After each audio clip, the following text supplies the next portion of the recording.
Bonjour au petit Jackie que voici. Alors aujourd'hui je vous retrouve dans un studio vlog, je sais pas, dans un vlog on va dire. Parce que j'ai envie de vous montrer le projet sur quoi je travaille en ce moment. Et je veux parler mais j'ai déjà oublié tout ce que je veux dire. C'est quand même... Enfin de base j'avais pas grand chose à vous dire, je vous avoue que on va y aller au fil de l'eau. Mais donc principalement, je voulais vous montrer le projet sur quoi je travaille en ce moment. Et possiblement plus tard vous faire une vidéo ou un short sur... pas une création short en, en crochet, mais un short, une vidéo. Je trouve ça très bizarre ce nom. Pour des Français c'est très perturbant. Et donc, soit une vidéo, soit un short de toutes les créations que j'ai réalisées jusqu'à présent, sachant qu'il en manque une parce que, je sais pas si je vous avais dit, j'ai fait un petit pantalon pour bébé que j'ai offert déjà. Donc du coup, je peux pas vous montrer, peut-être que j'en ai la photo quelque part, j'en sais rien. Enfin bref, quoi qu'il arrive, j'ai utilisé un tuto pour faire ce pantalon un peu de jogging qui est vraiment trop mignon, avec une ceinture élastique au niveau du ventre. Et voilà, donc là en ce moment je suis en train de travailler sur un haut. De base je savais pas trop si j'allais encore me faire un gilet ou un pull ou un haut, mais sachant que les beaux jours vont arriver à grands pas, je me suis dit qu'un haut ce serait plutôt sympa. Et pour cela j'ai utilisé ce fil. Donc c'est le fil qui s'appelle Royal du magasin Ziman. Alors je n'étais jamais allée à Ziman avant, c'est Darel mon grand qui est allé récemment et qui m'a pris une photo mais d'étalage de pelote à en faire pâlir tous les crocheteurs, tous les crocheteuses, ceux qui tricotent. Vraiment magnifique, vraiment, ça donnait envie. Je m'imaginais déjà en train de nager dedans, vous voyez, c'est... ouais, j'en suis là, j'en suis à ce point. Et donc ce fil là c'est du 100% acrylique il me semble, ouais c'est ça. Et mais franchement il est superbe, il est vraiment top et il coûte rien du tout. Il est à 1,9 € je crois. Je me suis acheté plein de couleurs, je me suis acheté 7 pelotes de cette couleur. En tout j'ai pris 13 pelotes et j'en ai eu pour je sais plus combien, mais largement moins de 20 €. Peut-être 16, je sais plus, bref j'en ai eu pour moins de 20 balles. Et je trouve ça cool, parce que on peut pas toujours s'acheter des fils qui sont chers. Par exemple ce fil là, une pelote c'était 9,90 ou 9,99, donc presque 10 balles. J'en avais pris 3, donc ça fait 30 €. Après quand le produit est terminé, on est d'accord que bon, oui effectivement 30 € pour un pull fait main crocheté c'est largement raisonnable. Mais voilà, on n'a pas toujours le budget, et là j'avais pas forcément le budget, donc il fallait que ce soit rapide, efficace, pas cher, et j'ai testé ça et franchement j'aime beaucoup. Je verrai une fois que c'est porté, mais voilà. Donc pour ce projet, je vais vous montrer une manche. Donc j'ai décidé, où est l'endroit? L'endroit est là. Donc pour ce projet j'ai décidé d'innover un petit peu dans les points, parce que c'est vrai que depuis que j'ai commencé à me faire des vêtements, c'est de la bride. De la bride, sauf pour le cardigan, que c'est une bride qu'on sait pas qui sort d'où, mais on va dire que c'est une bride. Une bride encore plus allongée, même pas une double bride, hein. Une demi-double bride. Ah, c'est peut-être ça. Bref. Et c'est sympa la bride, mais pour le printemps, moi j'avais envie de haut un peu plus... avec du style, ouais, avec du style, et avec d'autres points en fait. Donc j'ai trouvé ce point qui est fort beau, n'est-ce pas? D'ailleurs au passage j'ai pas allumé le micro parce que j'ai pas allumé mon ordi pour enregistrer en même temps, et flemme, donc comme il y a un micro dans cette caméra, même s'il y a des petits bruits bizarres des fois de mise au point, ça fait les charmes on va dire, hein, voilà. Donc voilà le point que je suis en train de faire.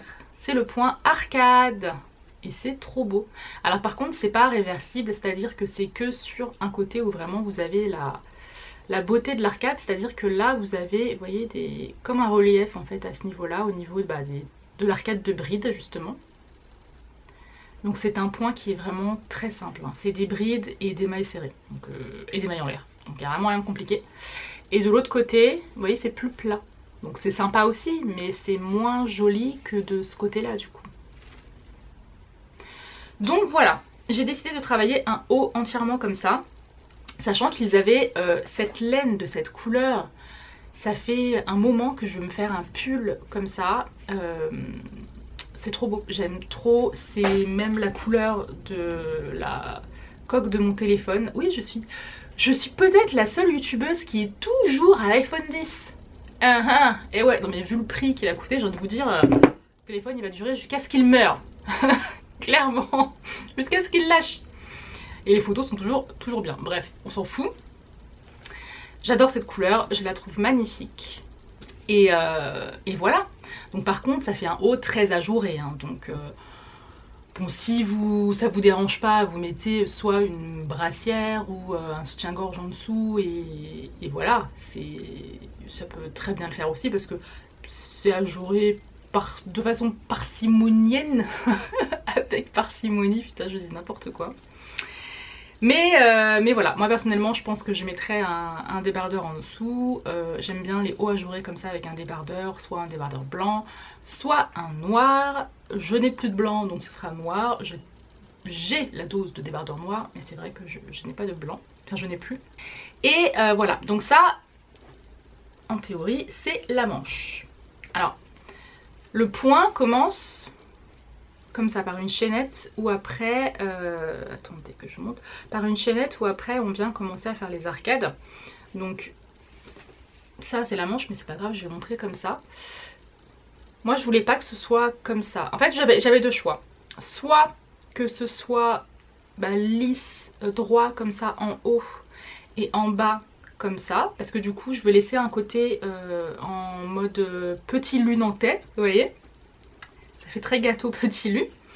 Mais je me suis dit que je préférais que ce soit comme ça ici. Et du coup je vais pas faire de col. Je vais laisser le col droit.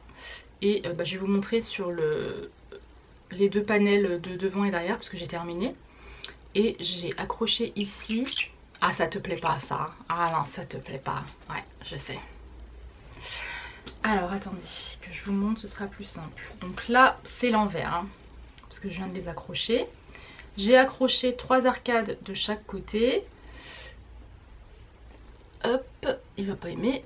Et donc ça laisse en fait un décolleté jusqu'au trapèze ici, vous voyez. Ça s'appelle comme ça, je crois, les trapèzes. Et voilà, et pour le printemps je trouve que ça va être super joli. Donc il faudra que... Enfin j'ai essayé, en théorie ça me plaît. Et donc ensuite les petites manches ici. Et puis le bas du coup sera droit, voilà. Mais les manches, il y aura aussi le côté petit lu sur le bas de la manche. Donc bon, là la manche elle est beaucoup plus basse, hein, elle est peut-être ici. Donc là j'ai un pull, c'est pas ouf mais en gros ça fait ça. Vous voyez, c'est sympa hein, j'aime bien. Je trouve ça trop mignon. Donc voilà, j'aurai un haut assorti à mon téléphone. On est content, on est ravis. Ce point, je l'ai trouvé sur YouTube, sur une chaîne qui fait plein de points super jolis. J'ai pas le nom en tête, si j'y pense, je vous le mettrai dans la barre d'infos. Et comme ça, un point où il y a des petits changements à chaque fois, je me suis dit que ce serait mieux de l'écrire. Et je sais pas si je vous avais dit, mais ce carnet, je m'étais dit que j'allais écrire tout ce qui est justement de l'ordre du crochet à l'intérieur.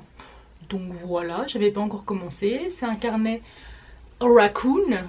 J'adore, j'adore, j'adore. Un carnet raton laveur qui m'a été offert par mes enfants à Noël et qui vient de Emma, si vous posez la question. Voilà, il est tout doux, voilà.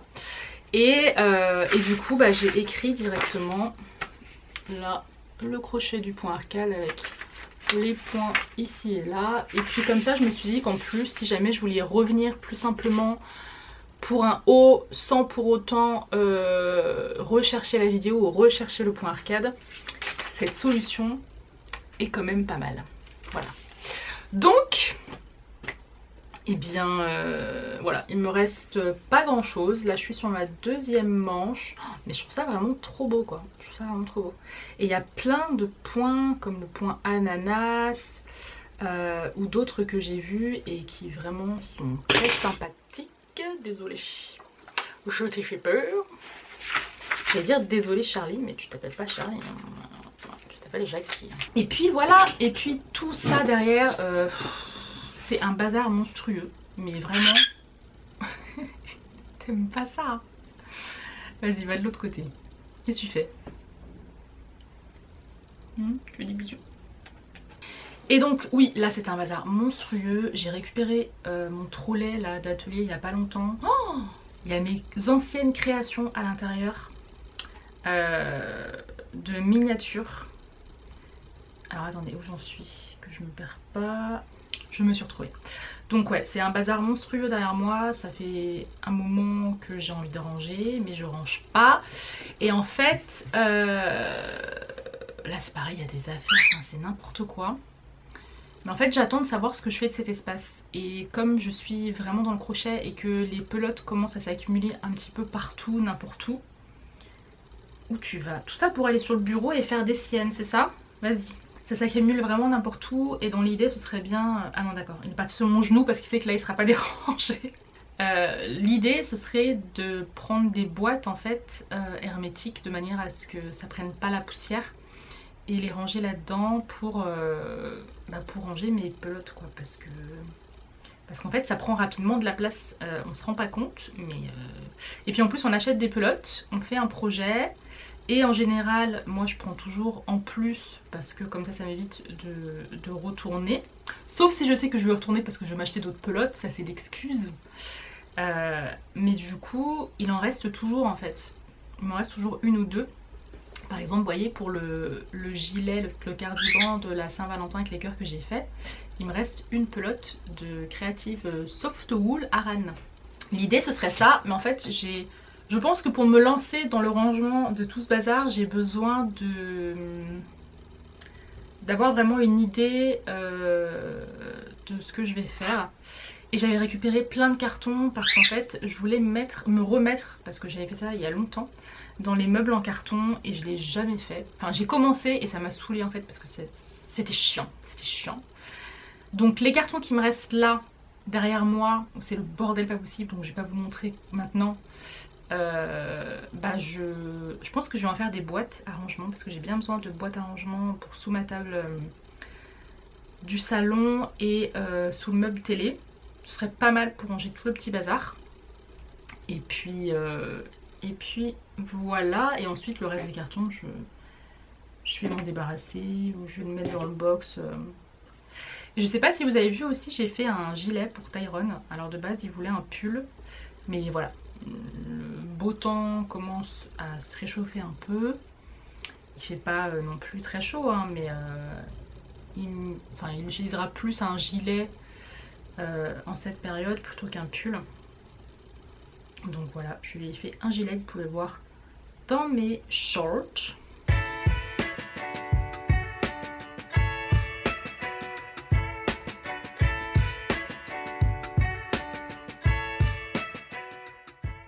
Et puis un prochain projet de crochet que j'aimerais faire. Déjà je dois faire un short pour Darrell, pour mon grand. Alors un short, pas la vidéo short, mais un short à porter sur soi. Enfin plus un bermuda. Moi, qu'est-ce que je vais me faire? Je vais m'acheter de la laine plutôt épaisse pour me faire un pull qui serait assez ajouré du coup. Donc pour le printemps ça ce sera top aussi. Ou pour les soirées d'été où il fait un peu frais.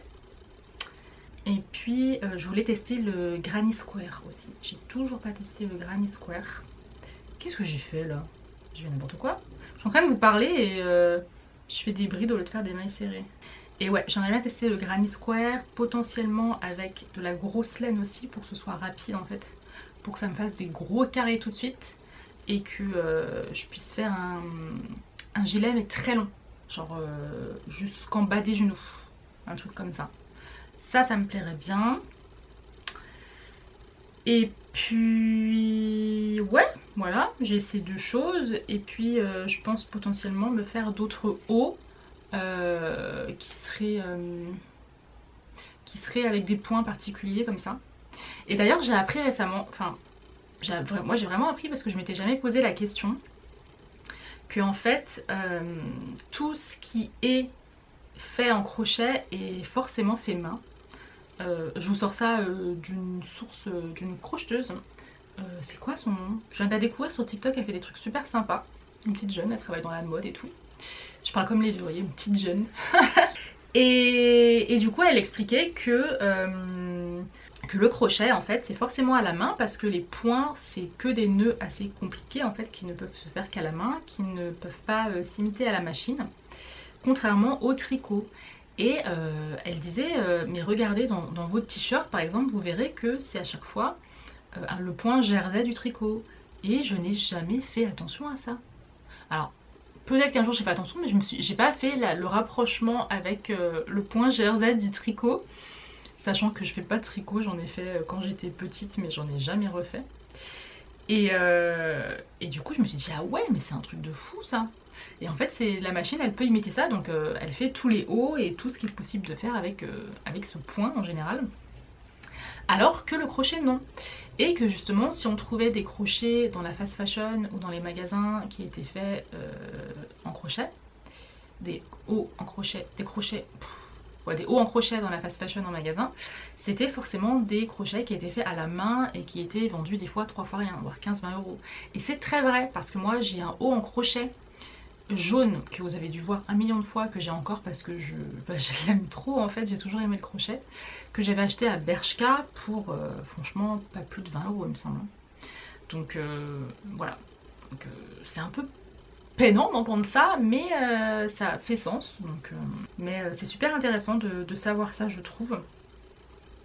Et voilà, je ne le savais pas et j'avais envie de partager l'information avec vous. Et je sais pas si je vous avais dit, moi j'aurais beaucoup aimé me mettre à faire de la poterie, du genre des céramiques, faire des mugs, des choses comme ça. J'ai voulu me lancer là-dedans à Noël de base pour faire des cadeaux de Noël. Je voulais dans l'idée faire des cadeaux de Noël de mugs et en céramique. Sauf que j'ai même tous les instruments parce qu'au début je faisais de la Fimo, on m'avait envoyé un kit. On m'avait envoyé ou j'avais acheté par erreur un kit de sculptage en bois là vous savez pour faire les céramiques et tout. Du coup j'avais trop envie de me lancer là-dedans, mais le seul souci c'est que je n'ai pas de four. Alors, j'ai oublié de vous dire que effectivement, je sais qu'il y a des endroits où on peut cuire ses créations ensuite. J'ai trouvé des endroits à côté de chez moi, sauf qu'ils n'acceptent pas qu'on vienne cuire des créations de l'extérieur. Voilà, il n'y en a pas près de chez moi, donc c'est vrai que je me vois mal faire mes créations et puis faire des kilomètres ou me taper les bouchons parisiens pour pouvoir aller cuire mes céramiques. Voilà. Et j'aimerais émailler les pièces évidemment, et sans four, pas d'émaillage. Enfin sans source chauffante du moins, et ce sont des fours spéciaux qui coûtent super cher. Enfin, je sais qu'on peut en trouver sur le bon coin à moins cher, mais bon. Donc du coup j'ai mis ça de côté, mais je garde quand même ça dans un coin de ma tête. Et j'ai une amie dont je vous partage de temps en temps ce qu'elle fait sur Instagram, qui a ouvert sa boutique de bougies et qui fait des créations en poudre de céramique. Et elle m'avait dit mais peut-être toi tu peux faire des mugs avec ça et tout, mais le rendu me plaît pas, c'est pas le rendu que je veux. Pour de la déco c'est top, mais pour faire des mugs avec l'émaillage et tout, la brillance de ce qu'on peut trouver dans la vaisselle en céramique, on peut pas faire ça. Donc voilà, je me dis qu'un jour potentiellement je pourrais me prendre un four. Mais voilà, c'est pas... je suis pas dans l'attente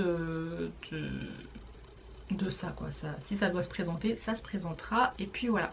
Mais c'est vrai que c'est quelque chose que j'aurais beaucoup aimé faire en parallèle du crochet pour cette année. Mais voilà, ce sera pas pour maintenant. Et puis après, comme vous le savez, la sculpture c'est mon truc, hein. Mais du coup, je regarde pas mal de vidéos ou de studiologues de personnes qui font ça, qui font de la céramique. Soit des trucs à la main, soit enfin tourner, là vous savez, sur le plateau tournant. Et dans l'idée, j'aime bien moi le côté un peu à la main où il y a vraiment encore les traces de doigts, où c'est pas parfait, vous voyez, même si rien n'est jamais parfait parfait.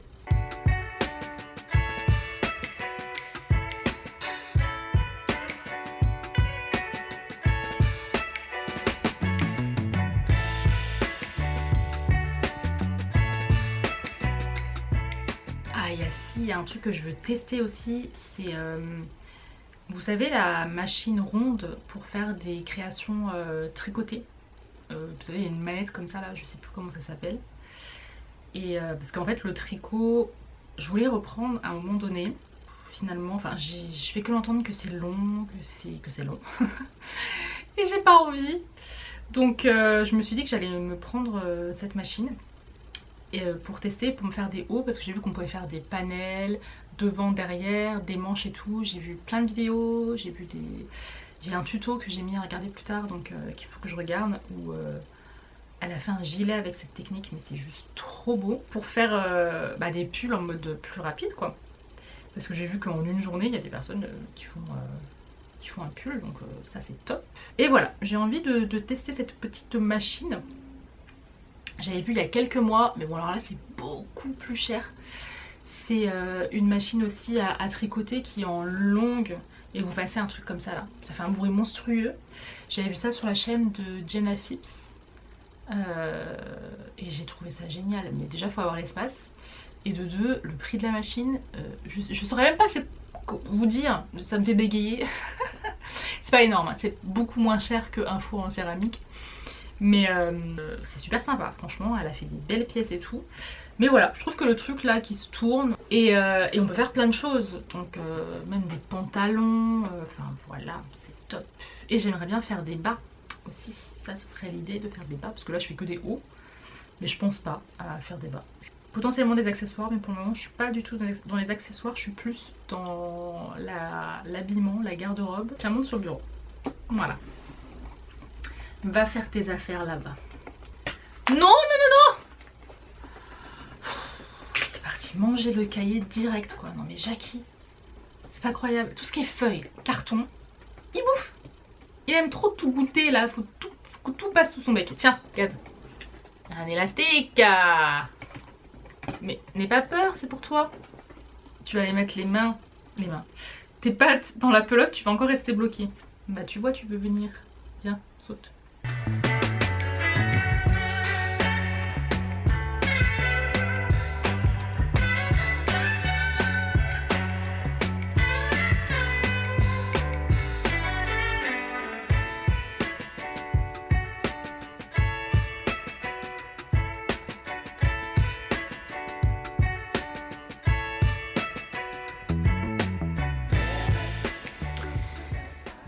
La dernière fois, j'étais en train de regarder une vidéo de ma chaîne, Madame Patachou. Et du coup, je me disais, mais je ne reconnais pas cette personne. Je ne me suis pas reconnue du tout. Parce qu'en fait, j'ai tellement changé ou évolué, je sais même pas comment vous dire, durant ces dernières années, que je ne suis plus du tout la même personne, plus du tout avec les mêmes motivations, plus du tout avec les mêmes objectifs, plus du tout avec les mêmes conditions de vie. J'ai vraiment changé. Et c'est là où vraiment j'ai pris le recul et je me dis, mais en fait, je commençais déjà à changer. Le début du changement a commencé quand j'ai commencé à arrêter la miniature food, je dirais. Pas que j'étais... alors attention, je ne me tape pas sur moi-même. en me disant que l'ancien moi, il était comme ci, comme ça. Je me jette pas de pierre puisque je l'accepte, enfin voilà. Pour moi, le passé c'est le passé et en fait ça n'a plus lieu d'être maintenant.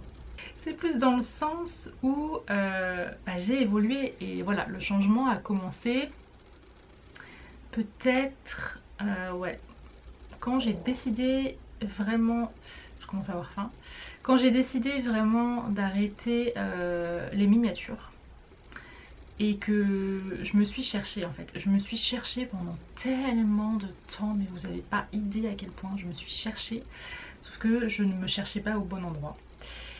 Et ça maintenant je l'ai compris et du coup quand je regarde mes vidéos d'avant, parce que je sais pas, il y a des fois j'ai envie de regarder, déjà j'arrive pas à les regarder en entier, et en plus de ça, je me dis mais ça c'était moi.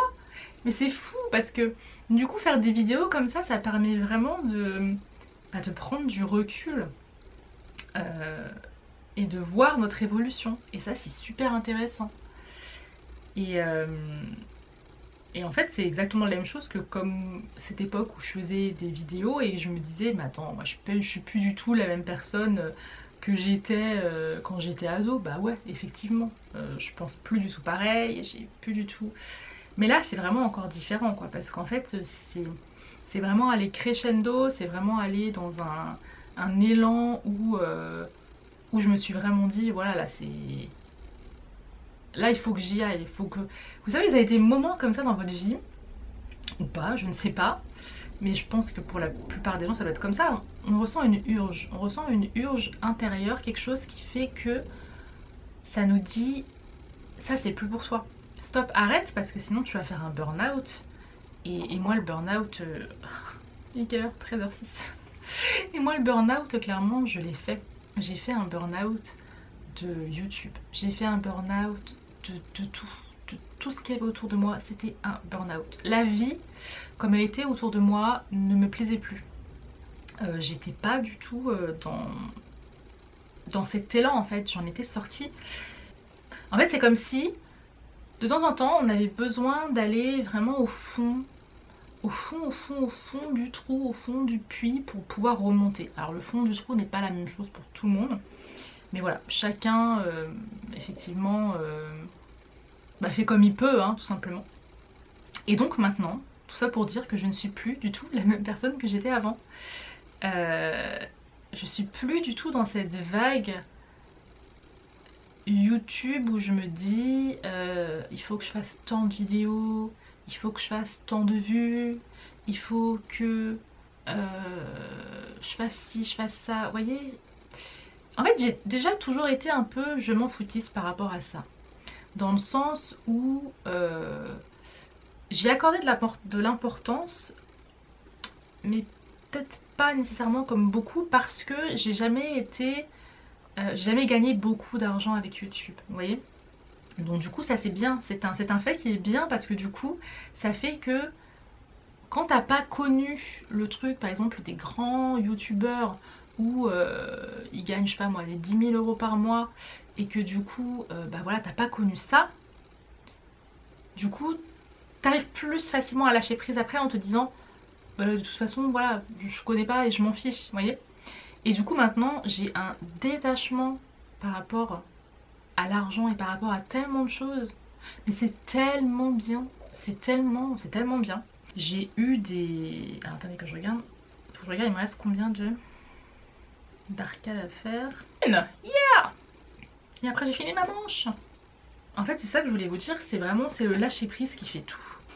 Vous savez, pendant des années, j'ai toujours entendu parler de lâcher prise. Il faut lâcher prise sur ci, il faut lâcher prise sur ça. Moi, je suis une personne de base qui est énormément... Enfin, qui était, si on peut parler... On va parler en passé pour qu'on puisse se comprendre. Qui était énormément dans le mental. Qui était énormément dans la réflexion. Toujours à réfléchir à ce que je peux faire pour arranger ma situation. Toujours à réfléchir à ci. Et au bout d'un moment, mais... la tête elle est grosse comme ça en fait, parce qu'on passe notre temps à réfléchir pour essayer d'améliorer notre situation en passant tout à fait à côté du temps présent, du moment présent, qui fait que on se pose la question dans le moment présent Mais en fait, là, tout de suite, là, est-ce que là, tout de suite, j'ai un souci? Vous voyez, si j'avais eu cette réflexion avant, j'ai eu plus tard, c'est tout aussi bien, je me serais posée avec moi-même et je me serais dit, ok, là maintenant, là, t'es assise sur ta chaise, t'es à ton bureau. Bon, c'était surtout quand j'étais dans mon ancien appartement que vous connaissez. Là, t'es en train, je sais pas moi, de faire un tuto Fimo, t'es en train de kiffer ton moment et tout. Est-ce que là, t'as un souci? Tu vois? Et la réponse c'est non. La réponse c'est non. Parce que les soucis, c'est... je sais pas si vous avez lu ou écouté le livre de Eckhart Tolle sur la puissance du moment présent, je crois que ça s'appelle. Et franchement, ce livre, il est juste magique et je trouve qu'il est approprié à beaucoup de monde et à tout le monde, et chacun le prend selon son niveau de conscience, son niveau de maturité de conscience, son niveau de compréhension des choses, de sa vie, etc. Et du coup, on voit vraiment les choses autrement. Et le fait vraiment de se poser dans le moment présent, ça c'est un truc qui m'a pété à la tête parce que je me suis dit, mais en fait, c'est très rare.